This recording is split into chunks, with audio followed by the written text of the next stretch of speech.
They locked her in a shed. They told her she was nothing. They said no one would ever come for her. But when those black cars pulled up that night, and a billionaire pharmaceutical mogul stepped out holding a photo of a silver locket identical to the one around her neck, her husband's face went pale. Because some secrets don't stay buried forever. And some daughters? They're worth moving heaven and earth to find. This is Amara's story, and I promise you, you've never heard anything like it. Welcome to the story room. While you are here, please hit the subscribe button and comment your view on the story and where you're watching from. You know, sometimes the cruelest prisons don't have bars. Sometimes they're just ordinary houses on ordinary streets where extraordinary pain happens behind closed doors. Let me tell you about a woman named Amara, 26 years old, 7 months pregnant, and on this particular night, she found herself locked inside a garden shed behind her own home. The floor was damp and cold. The smell of old tools and fertilizer filled her lungs. A stray cat meowed softly in the corner, the only witness to her tears. Inside the house, just a few steps away, her husband Deo was laughing with his cousins. They clinked glasses and told jokes, celebrating like men do when they think they've won something. Nobody mentioned the pregnant woman locked outside, like she was nothing. Like she didn't matter. Amara wrapped her thin arms around her swollen belly and whispered to her unborn child. "I'm sorry," she said. "I'm so sorry you have to come into a world like this." This wasn't the first time. It had become almost routine. Deo would find a reason, any reason, to punish her. She cooked too slowly. She spoke too softly. She asked for money to see a doctor. Each offense, in his mind, deserved correction. And his favorite correction was that shed. But how did she get here? How does any woman end up in a place like this? Amara grew up never knowing her real parents. She was raised by an older woman everyone called Aunt Beezy, a woman who sold vegetables in the market and never asked questions about where Amara came from. Aunt Beezy loved her, fed her, sent her to school with money she barely had. But she never explained the mystery of Amara's past. Some truths are too heavy for young shoulders, Aunt Beezy would say whenever Amara asked about her mother or father. So, Amara learned not to ask. She learned to be grateful.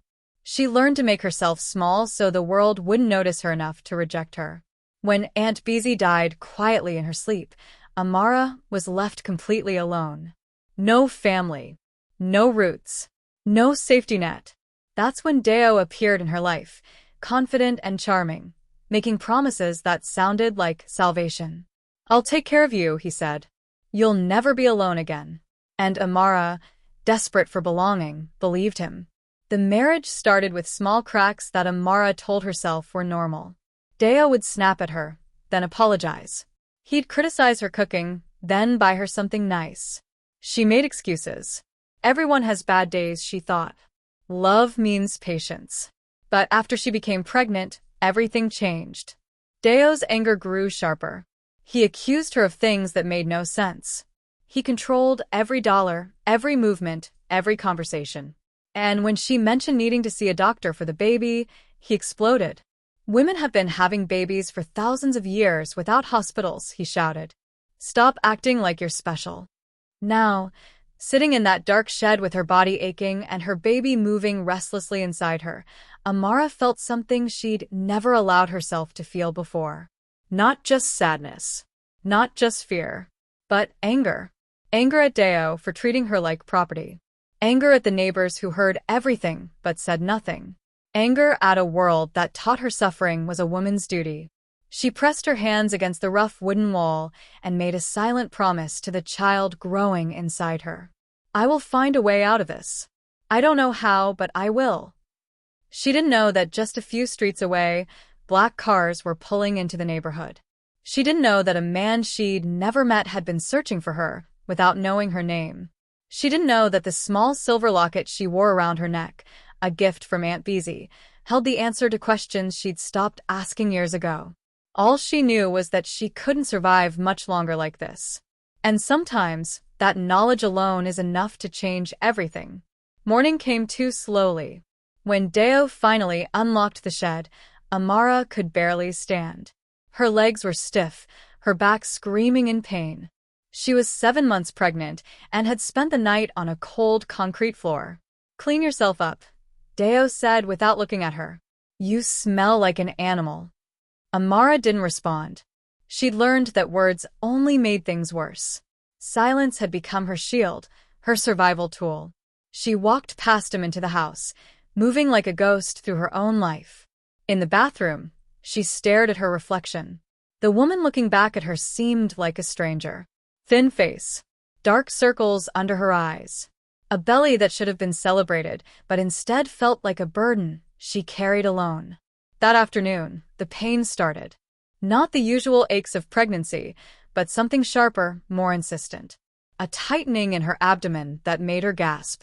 She sat down carefully, trying to breathe through it like a nurse had once taught her during a secret clinic visit.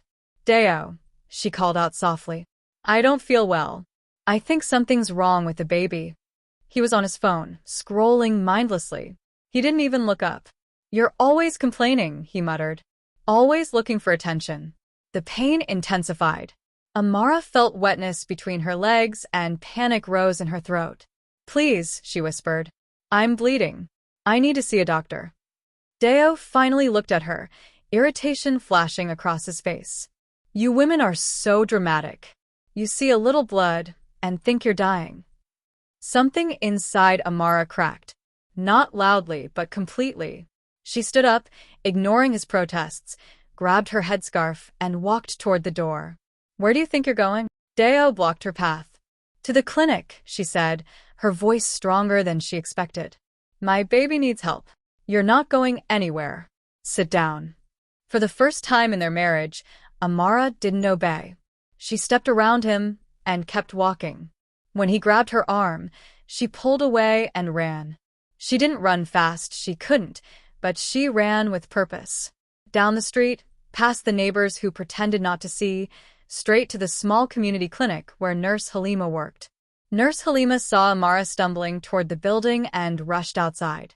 "Oh, my dear," she said, guiding Amara inside. "What happened?" "I'm bleeding," Amara gasped. "And he wouldn't let me come." The nurse didn't need to ask who he was. She'd seen this story too many times before. She examined Amara quickly, her face growing serious. "This is dangerous," she said quietly. "You're under severe stress. Your blood pressure is too high. You and the baby are at risk." Amara started crying then, not gentle tears, but deep, shaking sobs. "I can't keep living like this," she whispered. "I just can't." Nurse Halima held her hand. "Then don't," she said simply. "There are people who can help." But before they could talk further, Deo burst through the clinic door, his face twisted with rage. "You ran away from me," he shouted. "You embarrass me in front of the whole neighborhood?" Nurse Halima stepped between them. "Sir, your wife is my patient right now. She needs rest." "She needs to learn her place," Deo snapped. "Come on, we're going home." "She's staying here tonight," the nurse said firmly. "Doctor's orders." Deo glared at both of them, but something in the nurse's steady gaze made him hesitate. Finally, he turned and stormed out, slamming the door behind him. That night, lying in a clean bed with machines monitoring her baby's heartbeat, Amara felt something she hadn't felt in months. Not quite hope, but something close to it. A tiny opening in the darkness. Outside the clinic, Nurse Halima made a phone call. She reported a case of severe domestic abuse involving a pregnant woman. She mentioned the name Amara. She described the silver locket the woman wore, an unusual antique piece with a specific engraving. That phone call set everything in motion. Because across the city, a very powerful man had been waiting years for exactly this kind of information. His name was Chief Adewale Okoye, and he was the kind of man whose presence changed the atmosphere of any room. Not because he was loud or flashy, but because power followed him like a shadow. He owned one of the largest pharmaceutical companies in West Africa, employed thousands of people, and lived in a mansion that looked like something from a magazine. But all of that meant nothing compared to what he'd lost. 26 years ago, his infant daughter had vanished. Not kidnapped in the traditional sense, but hidden away for her own protection when business rivals threatened his family. His wife, unable to bear the separation and the constant fear, had fallen ill and died before they could bring their child home. Chief Adewale had searched quietly for years, never giving up, but never making noise that might endanger the child. He trusted his daughter to a loyal housekeeper named Beezy, a woman he'd known since childhood, who promised to raise the girl safely until the danger passed. But Beezy had done her job too well. She'd disappeared so completely that even he couldn't find them. Until now. When his head of security, Mr. Cunnell, brought him the report from the clinic, Chief Adewale's hands trembled as he read it. A young woman named Amara, raised by a woman named Beezy who died years ago, wearing a silver locket that matched the description exactly. It could be her, Mr. Cunnell said carefully. But we need to be certain. Chief Adewale stood at the window of his office, looking out at the city lights. Where is she now? In danger, sir. Her husband is violent. The clinic reported severe abuse. Something hardened in Chief Adewale's eyes. Send a team. Immediately. I want her protected. And if it's not her, then we protect her anyway, he said quietly. No one deserves what that report describes. Within hours, a convoy of black SUVs pulled into Amara's neighborhood. It was late evening. Deo was entertaining friends again, his voice loud and confident, completely unaware that his small world was about to collapse. The knock on the door was firm and professional. When Deo opened it, he found himself facing 3 men in dark suits and 2 police officers. Mr. Deo Adelik? One of them asked. Who's asking? Deo replied, trying to sound tough. We're looking for your wife, Amara. She's resting. You can't just show up at my house. Actually, we can. We have concerns about her welfare. Deo's face went red. This is my home. My wife. You have no right. One of the men, Mr. Cunnell, stepped forward. His voice was calm but absolutely unyielding. Sir, we're coming in. You can cooperate, or we can involve more police. Your choice. Within minutes, they found Amara in the bedroom, her face pale, her body exhausted. She looked up at the strangers with fear in her eyes. Ma'am, Mr. Cunnell said gently. My name is Cunnell. We're here because we're concerned about your safety. Will you come with us to the hospital? Amara looked past him at Deo, who stood in the doorway fuming. The old fear tried to rise up, the instinct to apologize, to smooth things over, to make herself smaller. But then she felt her baby kick, strong and insistent, and something shifted. Yes, she said quietly. I'll come with you. Deo exploded. You can't just take my wife. This is kidnapping. This is protection, Mr. Cunnell replied. And if you interfere, you'll be arrested.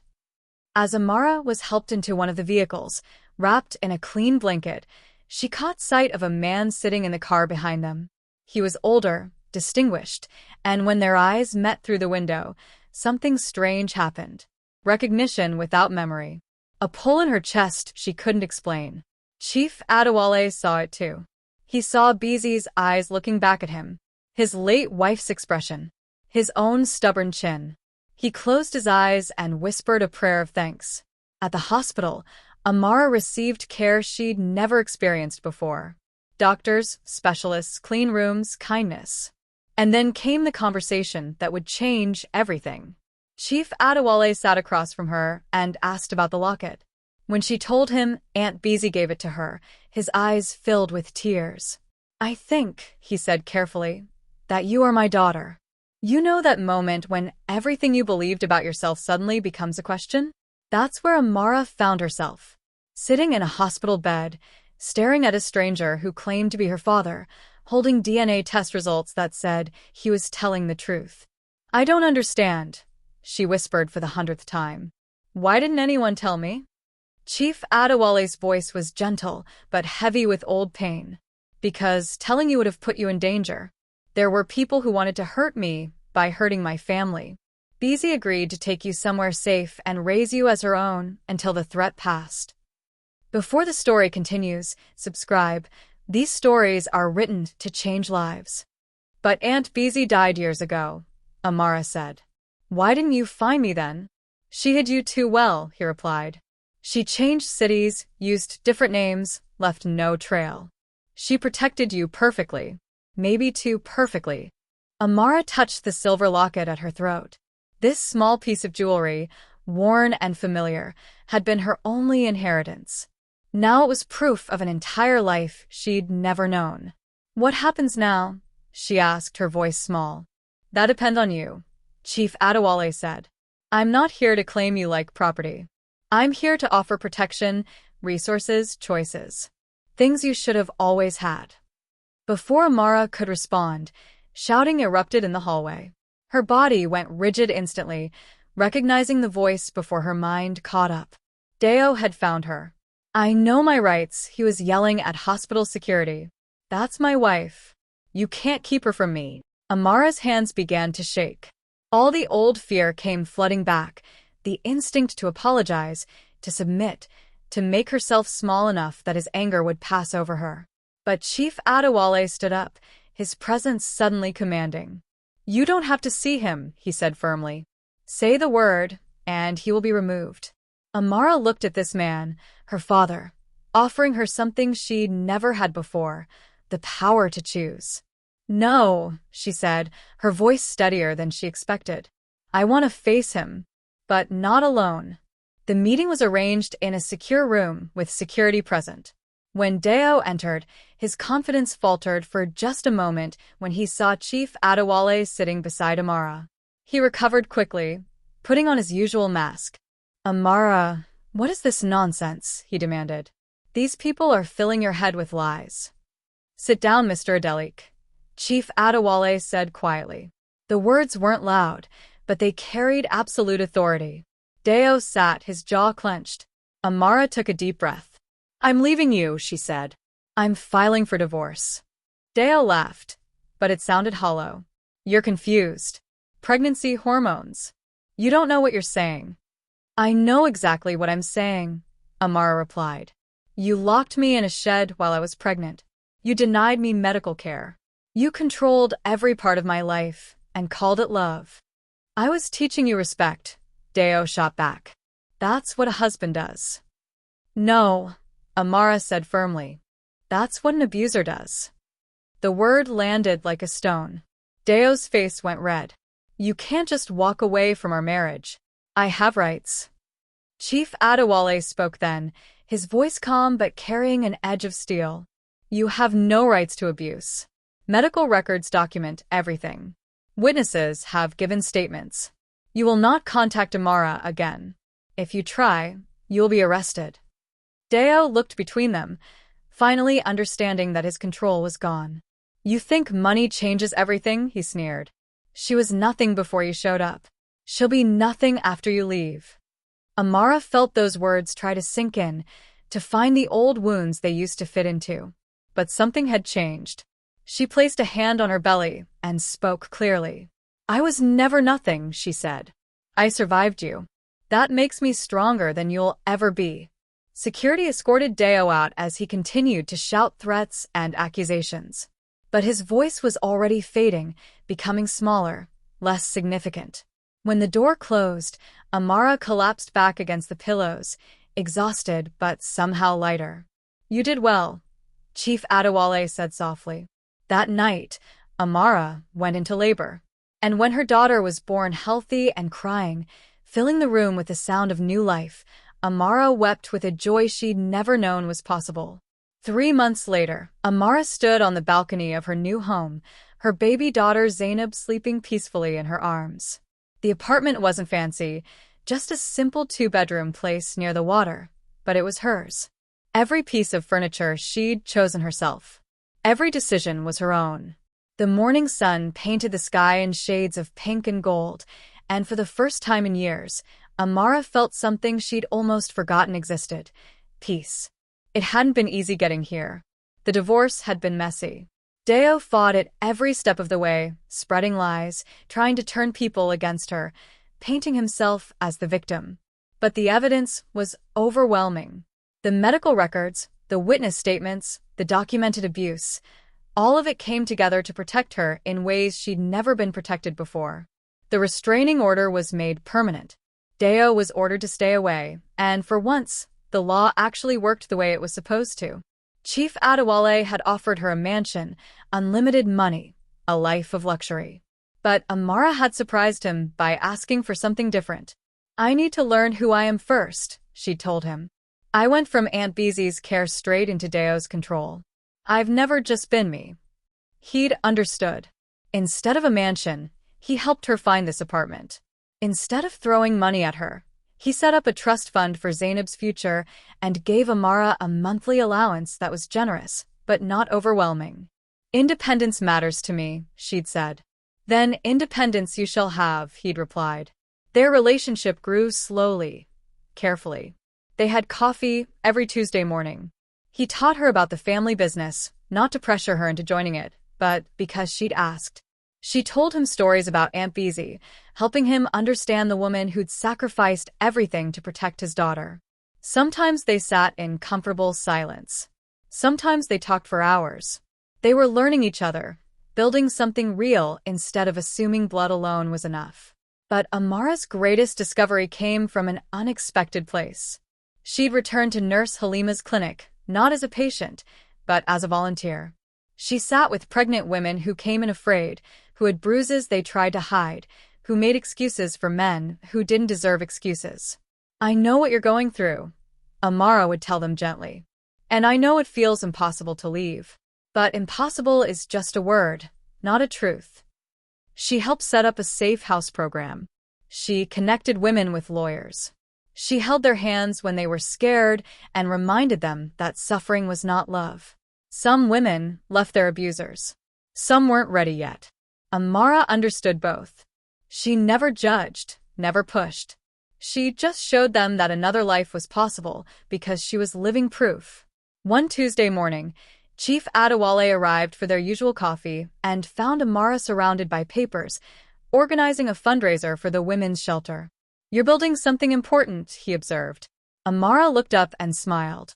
"Aunt Beezy used to say that surviving isn't enough. We have to make our survival mean something." He nodded, his eyes bright with emotion. "She taught you well." "She did," Amara agreed. "And so did the pain. I don't regret what I went through anymore. I wouldn't choose it, but I don't regret it. Because it taught me that I'm stronger than I ever knew." As the months turned into a year, Amara's life took shape in ways she'd never imagined. She enrolled in online classes. She learned about business, about advocacy, about the laws that protected women like her. She made friends, real friends who valued her for who she was. Little Zainab grew healthy and happy, surrounded by love and safety. And on quiet evenings, when Amara rocked her daughter to sleep, she would whisper the same promise she'd made in that dark shed. "You will never doubt your worth," she'd say. "You will never be taught that suffering is love. You will grow up knowing that you deserve kindness, safety, and choice." And sometimes, looking at her daughter's peaceful face, Amara would add one more thing. "Your mother was broken, baby girl. But she put herself back together. And that makes us both survivors." Outside, the city hummed with life. Inside, Amara had finally found home. Not in a place, but in herself. This story reminds us that abuse thrives in silence, but courage grows when we finally speak. That family isn't just blood, but the people who protect us when we're vulnerable. And that sometimes the strongest thing we can do is simply refuse to accept that suffering is our destiny. If this story moved you, share it. Your voice might be exactly what someone else needs to hear to find their own strength. Thanks for your watching. Don't forget to share, like, and subscribe to the Story Room for meaningful stories that inspire and teach life lessons.